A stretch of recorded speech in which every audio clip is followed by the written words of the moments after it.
Саламатсыз ба, құрметті оқушылар. Бүгінгі біздің талқылайтын нәрсеміз бұл Айқанат олимпиадасының үшінші туры. Яғни үшінші турда қаншама сұрақ болады, қандай форматта болады, қандай тақырыптар болады, және не қосылды, қандай айырмашылықтар бар. Мысалы, бір мен екінші турлардан қандай айырмашылығы бар мына үшінші турдың деген сұрақтарға жауап беруге тырысамын. Мысалы, үшінші турда бұл ең соңғы тур, және кімнің қандай белсенділігі бар, қандай артықшылығы бар, бірінші, екінші, үшінші орындарды белгілейтін, анықтайтын соңғы аяқтайтын тур, үшінші тур. Одан кейін болмайды. Енді мына тур неден құралған? Біріншіден, алғашқы бір мен екінші сияқты, мына турда да 30 сұрақ бар. 30 сұрақ. 30 questions. 30 сұрақ. 30 сұрақтан 15-і А деңгейінде, яғни оңай. Нелер деңгейлер? Сіз мына үшінші турға өттіңіздер, сондықтан сізге мына 15 сұраққа, минимум осы 15 сұраққа жауап беруге еш қиындық тудырмайды деп ойлаймын.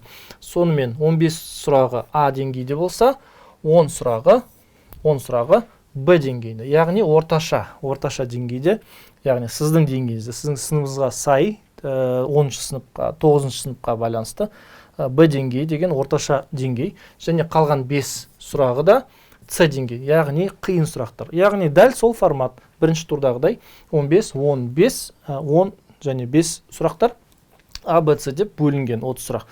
Бірақ мынаған қоса тағы да не қосылды? Эссе деген қосылды. Эссе бізде IELTS сияқты. IELTS-тың бірінші тапсырмасы First Task Writing Skill. IELTS сол жерде 150-200 сөзден құралған кішігірім бір эссе болады. Тақырып сізге белгілі тақырып болады, қатты да қиын емес, бірақ сол жерде біздің анықтайтын нәрсеміз сіздің қаншалықты ағылшын тілін ұйғарғаныңыз, қаншалықты қолдана білгеніңіз, және ойыңызды қалай жеткізгеніңіз, және сіздің пікірлеріңіздің, идеяларыңыздың қаншалықты бұлай өткені қисынды жалғасқанын біз соны көреміз, анықтаймыз. Және сол эссе және осы 30 сұрақтың арқасында біз сіздердің ішіңізден ең белсенді, ең жақсы білген, ең жақсы меңгерген, ағылшын тілін меңгерген оқушыларды анықтайтын боламыз.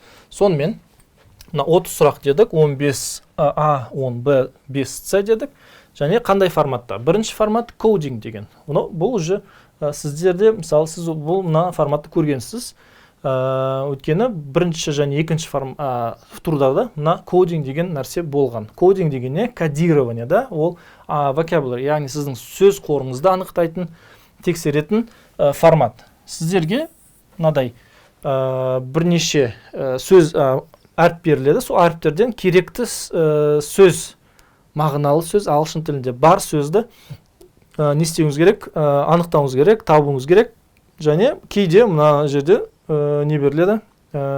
Definition, яғни анықтамасы болады. Сондықтан маңызды нәрсе, мына жерде қанша әріп болған. 1, 2, 3, 4, 5, 6, 7, 8. 8 әріп берілген. Сол 8 әріптен керекті сөз бізге мына жаққа да сай, әріп санына да сай, және ағылшын тілінде де болу керек нәрсе. Сондай сөзді табуымыз керек.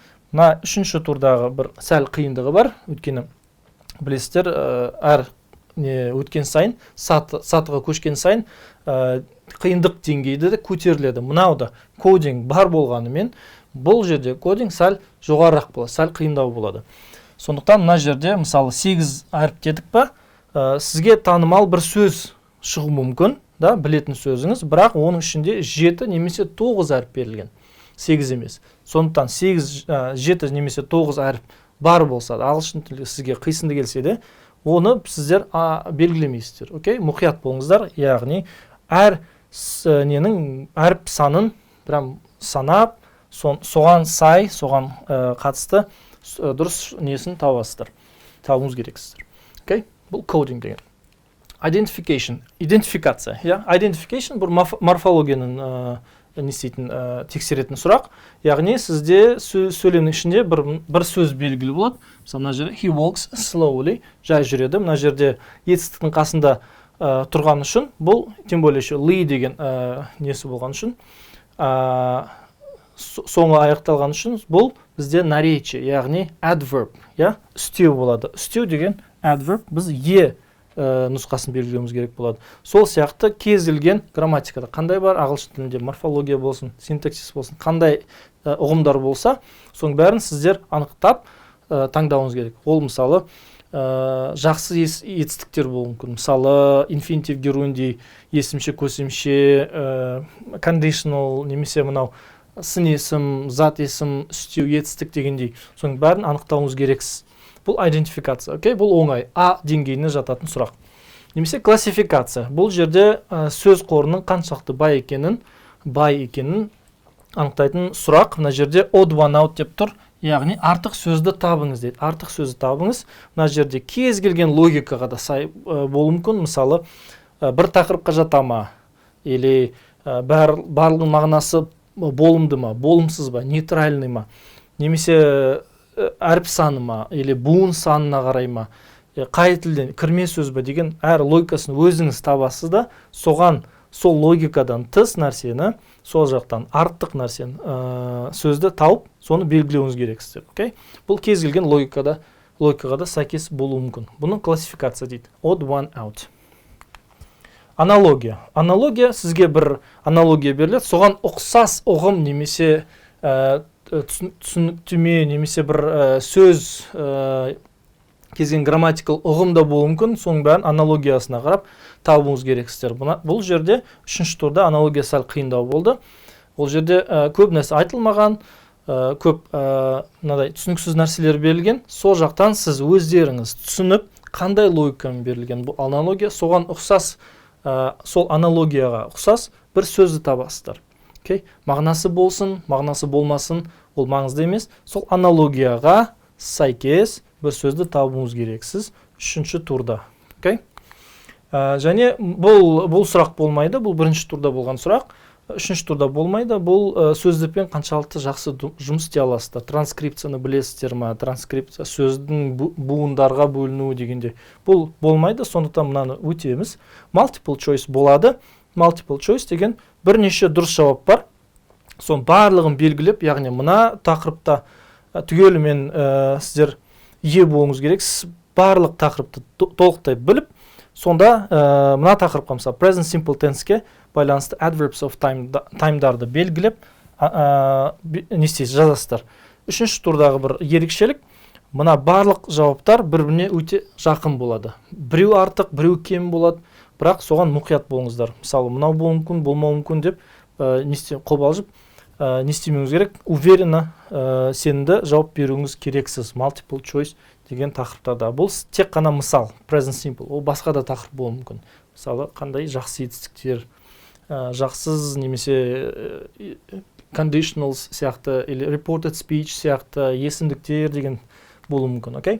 Description деген, бұл мына жерде finding image. Мысалы, біздерде сізде бір не беріледі, бір түсініктеме беріледі, definition. Сол түсініктемені бір ситуация болсын, даладағы болсын, қай жерде үйдегі болсын, соны дұрыстап елестетіп, не туралы айтылып тұрғаны бәрін дұрыстап елестетіп, соған қарай суретін табасыздар. Соған қарай суретін табасыздар.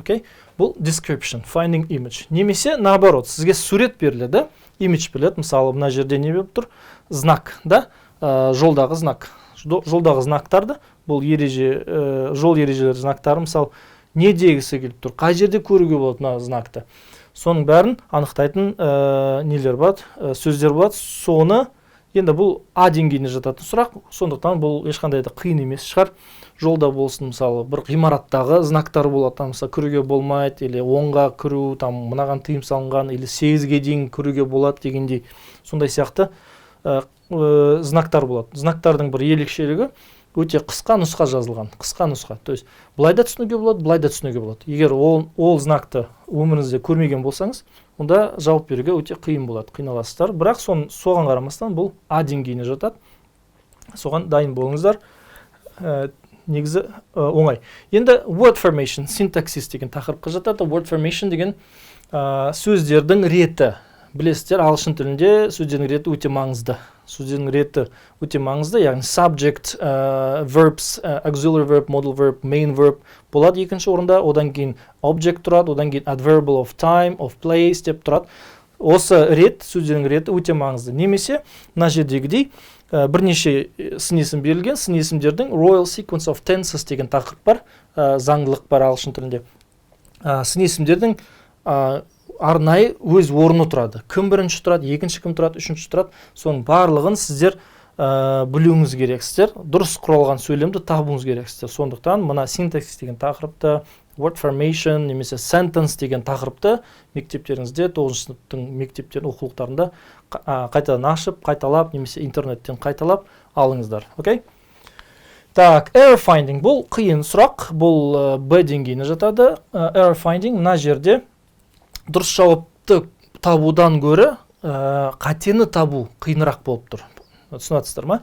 Қатені табу өте қиын, өйткені мына жақта бір рет қарасаңыз, бәрі нормальный сияқты, бәрі ешқандай қате жоқ сияқты көрінеді, бәрі дұрыс орынды қолданылғандай. Бірақ бұл жерде бір белгіленген сөздердің біреуі дұрыс емес қолданылған. Соны өте мұқият оқып, ағылшын грамматикасын, морфологиясын, мағынасын да бәрін ескере отырып, сондай дұрыс емес сөзді, қатені табуды талап ететін сұрақ. Окей? Мынаған да мұқият болыңыздар. Бұл сәл қиындау болады. Өйткені бүкіл нелер, бүкіл белгіленген сөздер үшінші турда бір-біріне жақын болады, дұрыс сияқты көрінеді. Окей? Оны тек қана терең білетін адам ғана соны байқай алады. Matching, сәйкестендіру, мысалы сәйкестендіресіз, мысалы мына жерде do homework, make a decision, шешім қабылдау, have a headache, бастың ауруы да, үй жұмысын орындау дегендей. Яғни бір С деп тұр, мына жерде бар, екі вариант бар. Make a decision, 2А, мынау 2А, значит, мынау да дұрыс болады. 3Б деп тұр, значит, мынау дұрыс жауап. Шатастыра алмаңыздар, мына жерде мұқият болыңыздар, мысалы кейбіреулер болады, С-ны табатты, мынау екен ғой дейді, мысалы, мынау екен. С болды, қалғандар Б, А деп тұр, мынаны байқамайды да, и қалғандарын былай жаза береді, қарамай точнее, сразу таңдай береді, мысалы, таңда салады да, бірақ қалғаны арт жағы оказывается дұрыс емес екен. Оған до конца ерініп, оқымаған, сондықтан дұрыс емес деген оқушылар да болған. Сондықтан мұқият болыңыздар, мына matching деген, мысалы, бірінші мына жерде шатастырмаңыздар, екінші мына ответтердің арасынан шатастырмаңыздар. Өте мұқият болыңыздар. Бұл сұрақ кез келген тақырыпқа бола алады, яғни сәйкестендіру, ол грамматикада, вокабулярда, фразалық нелер, етістіктерде болады, өмірлік кез келген күндік нелер, сөйлемдер, сол жаққа барлығына да қолдануға болады. Бұл кез келген тек қана мына жерде не тұр, set expressions емес, яғни тұрақты сөз тіркестері тақырыбы емес, басқа да тақырыптар болуы мүмкін. Мысалы, conditionals, reported speech сияқты тақырыптарда келуі мүмкін. Мұқият болыңыздар, мұнда маңызды нәрсе шатастырып алмау. Окей? Так, келесі. Dialogs, диалогтар міндетті түрде болады. Үшінші турда бар.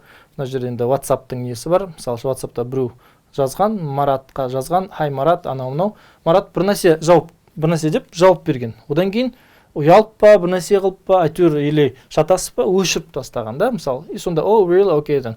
Яғни мына жерде енді WhatsApp болмаса да кез келген бір күнделікті бір диалог болуы мүмкін. Таныс емес адамдар, даладағы адамдар, окей?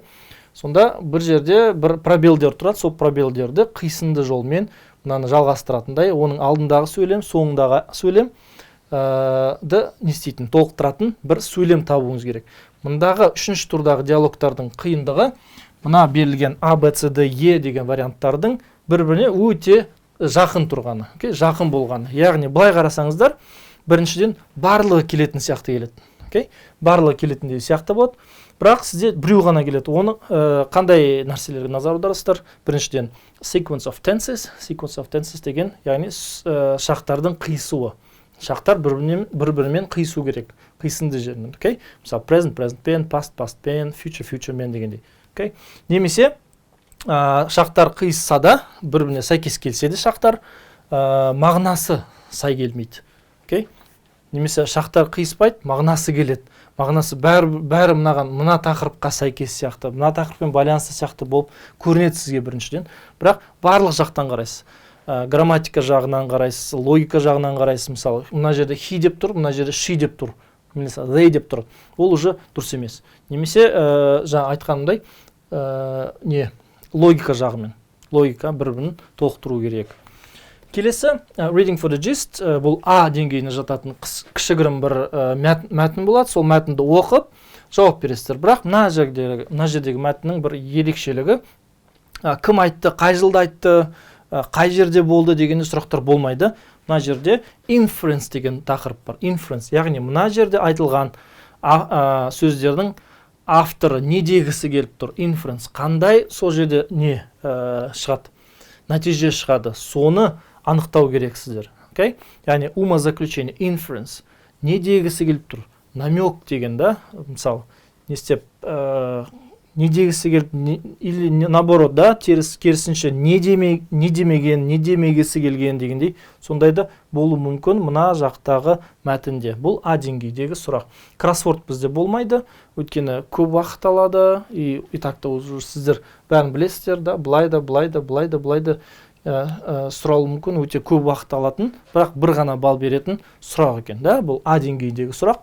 Сондықтан біз мұнаны алып тастауды жөн көрдік. Бұның орнына біз текстпен, яғни мәтінмен байланысты бір сұрақ сұрадық. Сәл қиындау деңгейде. Яғни мұна кроссворд бізде шықпайды. Unknown language шығады. Unknown language, яғни білінбейтін беймәлім бір ойдан шығарылған бір тіл. Ол мысалы миньондардың тілі, аватардағы тіл, басқа да эсперанто сияқты жасанды тілдер болуы мүмкін, немесе мүлдем ойдан шығарылған тіл. Ондай өмірде де, әлемде де жоқ ондай тіл болуы мүмкін, бірақ мына жердегі сізден талап етілген нәрсе синтаксис, грамматика немесе морфология, ағылшын тілінің морфологиясы, грамматикасын ескере отырып, мына жаңа тілдің логикасын түсініп, морфологиясын түсініп, мынадай берілген, қарамен берілген сөзді, grey domestic dogs сияқты мысал ретінде беріп атым. Соны, мысалы, көпше түрде орындары, мысалы, domestic dogs, сын есім, зат есімнің алдында тұра ма, соңында тұра ма, соның бәрін байқап шығып, мына жерде подсказка, үш не береді, үш подсказка беріледі. Сондықтан мынаған қарап, жаңа логикасын түсініп, жауап беруіңіз керек. Бұл сұрақ нені анықтайды? Білесіздер, сіздер жаңадан мектепке түсіп атсыздар, жаңа мектепке, сол мектепке және айғанат басшылығына өте маңызды нәрсе.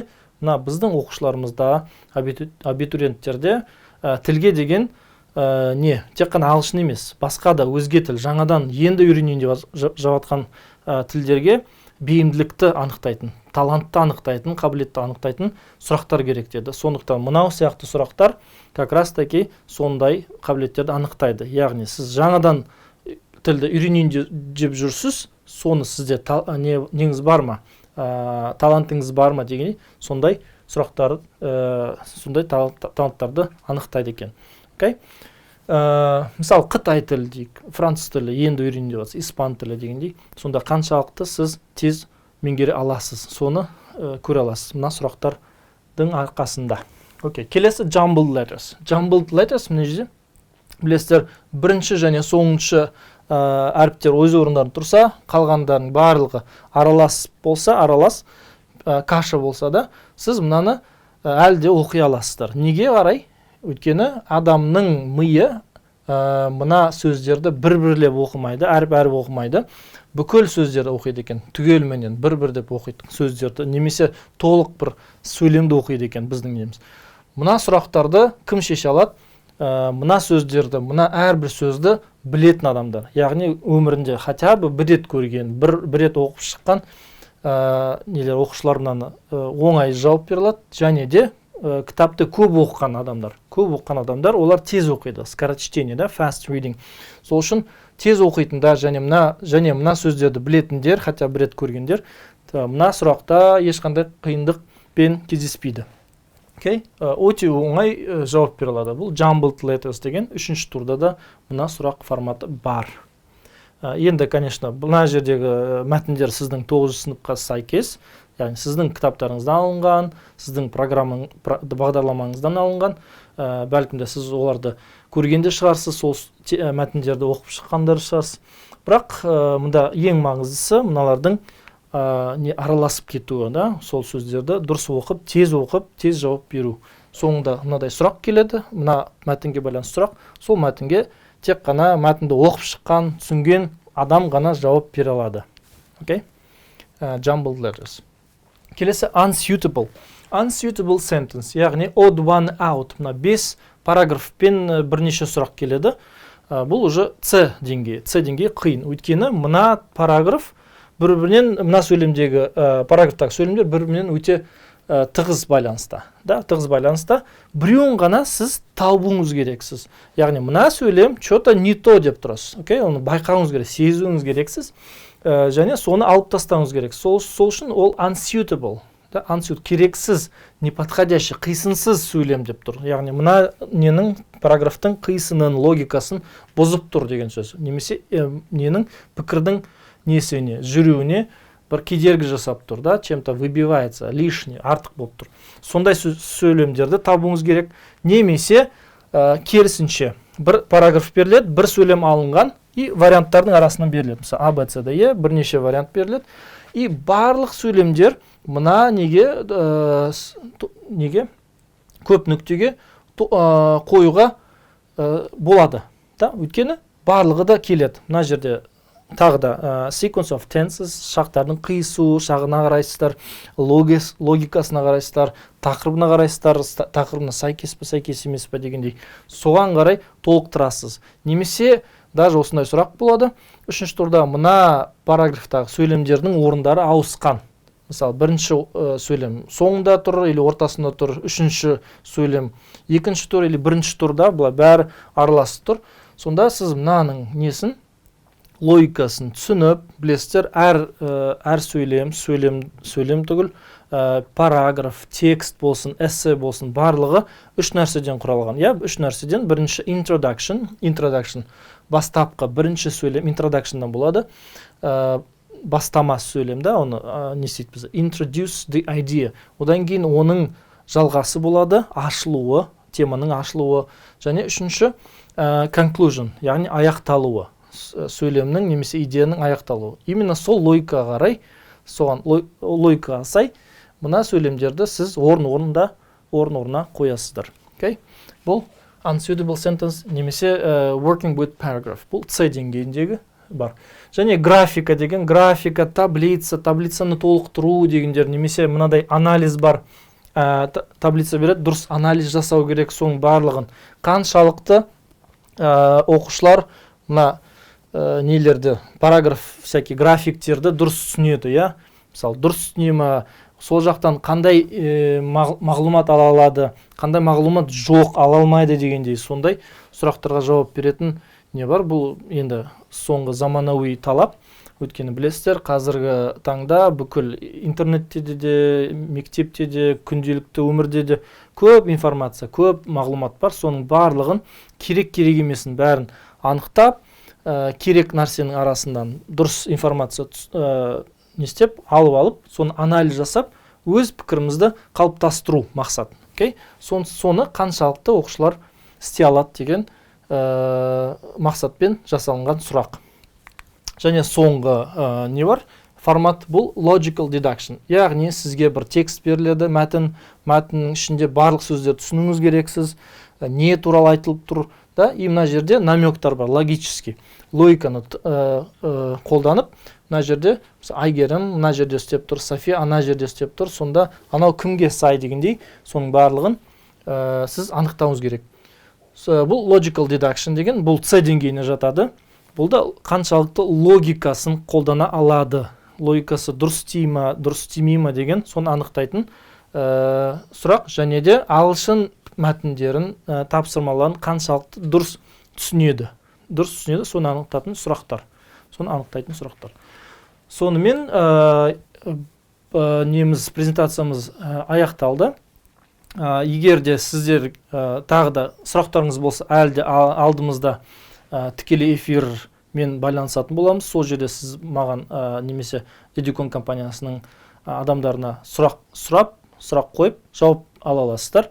Немесе Мына уақытта әзірше сіз өткен олимпиадалардың, турлардың сұрақтарын қайтадан шешіп алыңыздар, өйткені соған байланысты. Соған өте қатысы бар, және өте жақын формат бұл 3-ші турда. Және ана ссылкаларды Айғанат олимпиадасының сайтында немесе Дюкон компаниясының сайтында ссылкалар бар, YouTube каналдары бар. Сол жерде біз қалай шештік мына сұрақтарды.